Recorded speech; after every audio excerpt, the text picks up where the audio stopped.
Hi students, today we are discussing the topic in Lexi design problems. The fourth one is nothing but supporting multiple look and feel standards.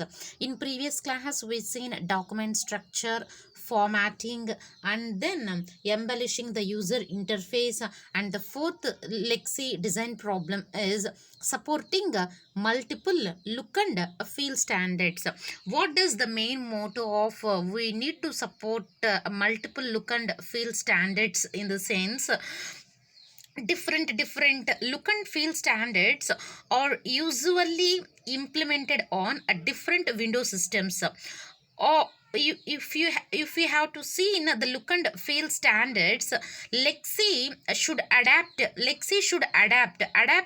easily to different look and feel standards, such as motif and a presentation manager. In the sense, Lexi should allow, should be compatible. It is very easy to different look and feel standards, such as motif and presentation manager. We without any major modifications, we don't want to do that. Without major modifications, we need to suppose it for the different look and feel standards, such as motif and presentation manager. The main concept, the main motto of supporting a look and feel standards, Lexi should easily adapt a different look and feel standards, such as motif and a presentation manager. We need not bother about, you don't want to, without any major modification, we have to do the task.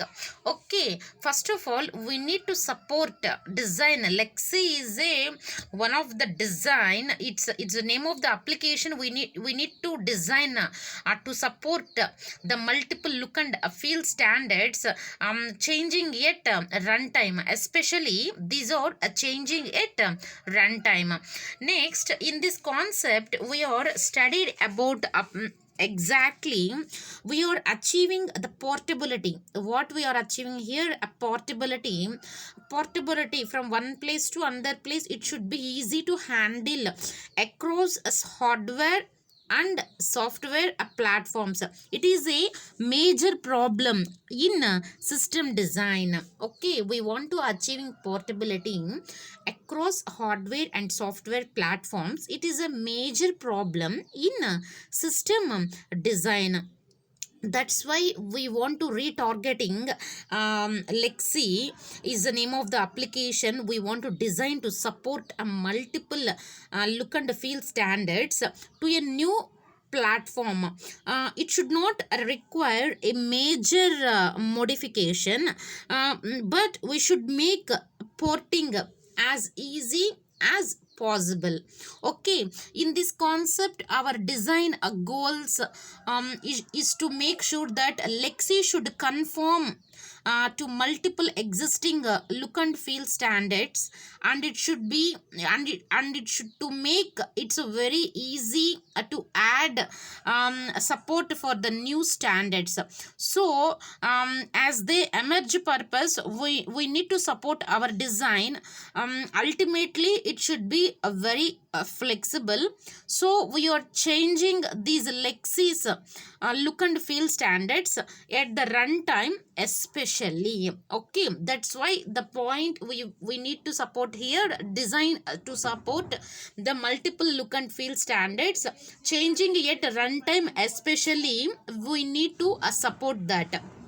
Okay, and coming to the abstracting object creation, how we want to create objects, especially in this concept of supporting multiple look and feel standards. We are studying about the widgets, and in this concept, if you have two sets of widget glyph classes, for this purposes.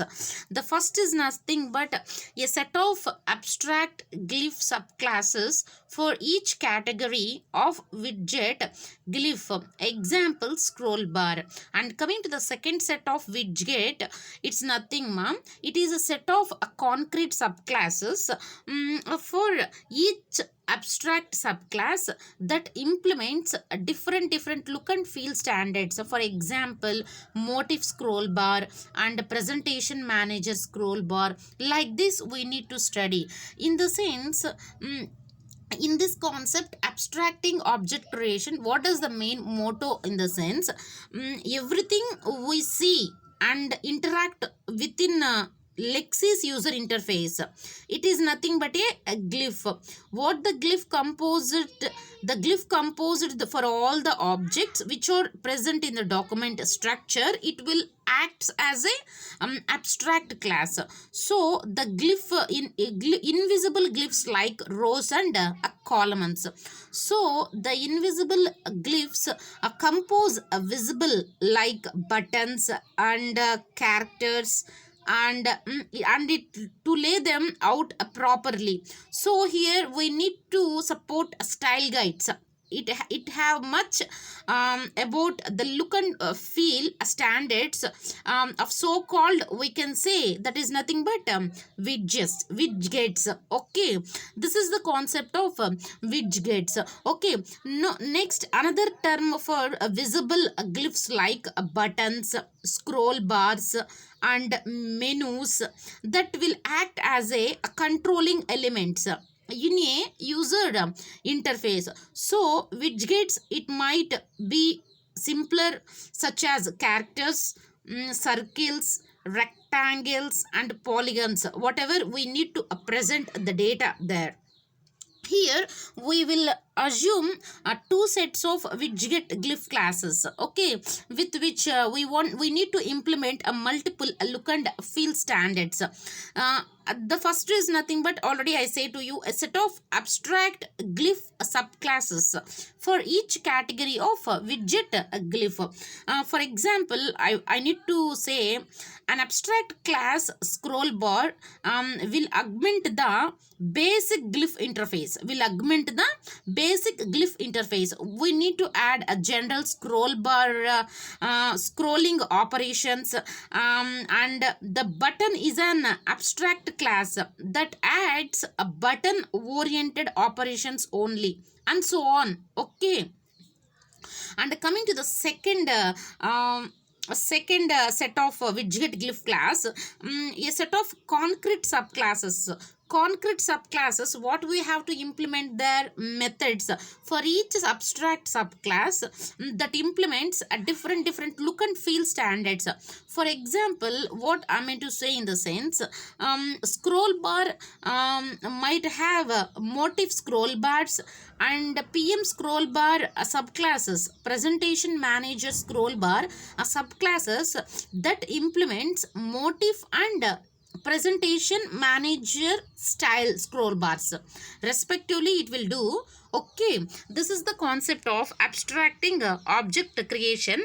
Next slide, we see in the continuation of abstracting object creation. Here, listen carefully.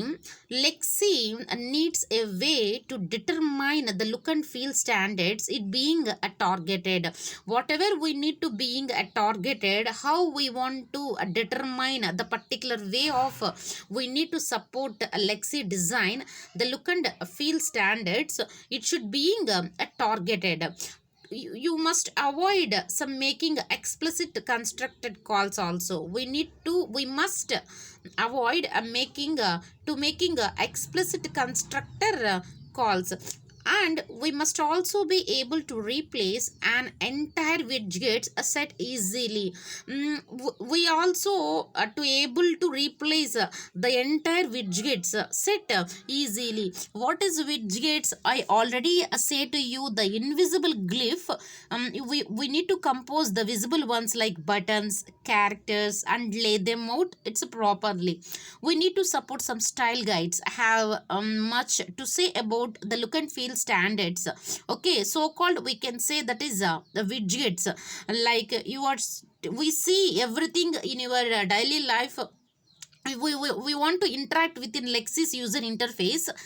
Is a glyph. What is a glyph? Glyph will act as an abstract class for all the objects which are present in the document structure. The glyph composed invisible glyphs like rows and columns in Lexi's user interface. Okay, we must and also able to replace an entire widget itself easily. Next, we can achieve both by what we can get achievement the achieve both by abstracting the process of object creation. We need to create some objects mechanism and initialization. The process will be hiding of the information. Okay, we can achieve both by abstracting the process of object creation. In the sense, exactly what we need to support there. In the sense, Lexi, not only must we avoid making explicit constructor calls, we want to replace an entire widget set easily. We can achieve both by abstracting the process of object creation. An example we can illustrate what we mean. Let us see in the next slide. Here we need to study about factories and product classes. What the meaning of factories and product classes? Normally we might create an instance of a motif scroll bar glyph with the following C++ code. Okay, like we need to write some C++ code scroll bar, that is SB scroll bar, shortcut name SB. It is assigned to new motif scroller. This is one kind of code what we need to avoid, what we need to minimize Lexi's look and feel dependencies. But we are supposed we are initializing these factories and product classes. In this example, factories create a product objects. Factories create a product objects. We seen the example also. Okay, what the example? In the sense, we say the factories create a product objects. Moreover, the products that a factory produced or related to one another. In this case, the products are all widgets for the same look and feel standards. In the figure we seen that is abstract product classes and concrete classes. It shows some of the product classes needed to make factories work for widget glyphs. Like you look at this diagram here. What the diagram explanation, the content will be delivered here. Look at this glyph is a main class. A glyph have some subclasses: scroll bar, button, menu. In this the methods will be scroll bar, scroll to int, of int method, it's one of the method, and button we need to press, that is one of the method, and menu is a pop-up function. In this scroll bar we need to study about motif scroll bar and max scroll bar. In this we are writing about the presentation manager scroll bar also. In this also methods will be there. We are accessing. In this diagram, this is the class structure of abstract product classes and concrete subclasses. Here also we studied about a motif button, Mac button, presentation manager button. Whatever the methods we are used in that subclass we need to write. Okay, likewise menu, in the sense motif menu, Mac menu, presentation manager menu is a method, pop-up function is a method. Okay, it's abstract product classes and concrete subclasses. In this diagram it shows some of the product classes needed to make factories work for widget glyphs. Okay, Next, we seen abstract factory a pattern. In order to manage these supporting multiple look and feel standards, we need to design a pattern called abstract factory a pattern. What is the meaning of the abstract factory pattern? Main intent: we want to create families of related product objects without instantiating classes directly. Okay, abstract factory pattern in the sense, to capture how to create families of related product objects without instantiating classes directly.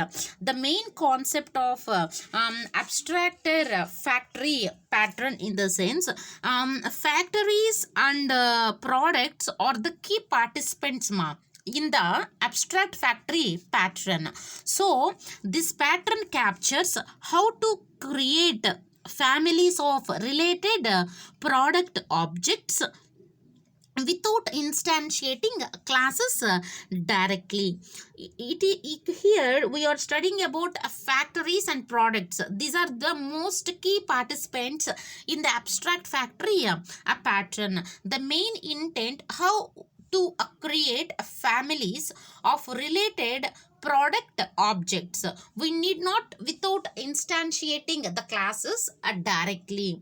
In the sense, it's most appropriate when the number and general kinds of product objects, we need to stay constant, and there are differences in the specific product families. Okay, we choose between families by instantiating a particular concrete factory, and we are using it consistently whatever we want to create products there itself.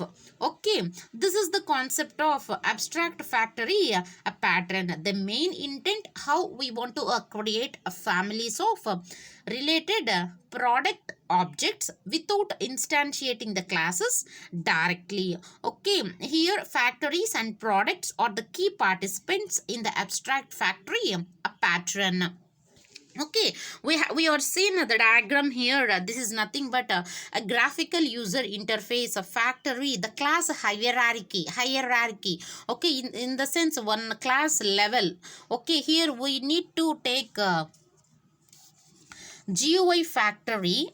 This factory methods: create a scroll bar, create a button, create a menu. In this diagram, we need to study about their motif factory, PM factory. It inherits geo factory, the class, the needs subclasses. It inherits a motif factory, PM factory, Mac factory. Here look at this diagram. These are the classes and the methods.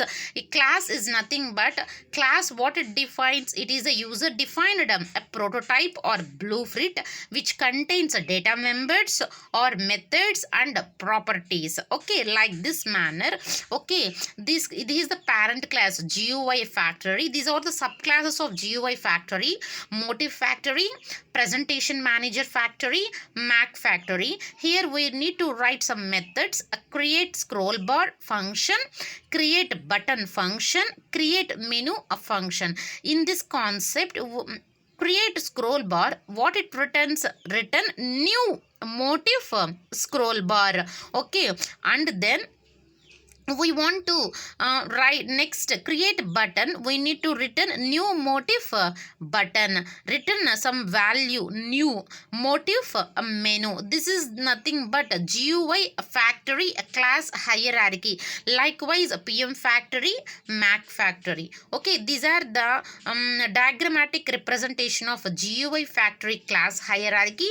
And coming to the last diagram, that is nothing but abstract product classes and concrete subclasses. This figure shows to you some of the product classes needed to make factories work for widget glyphs.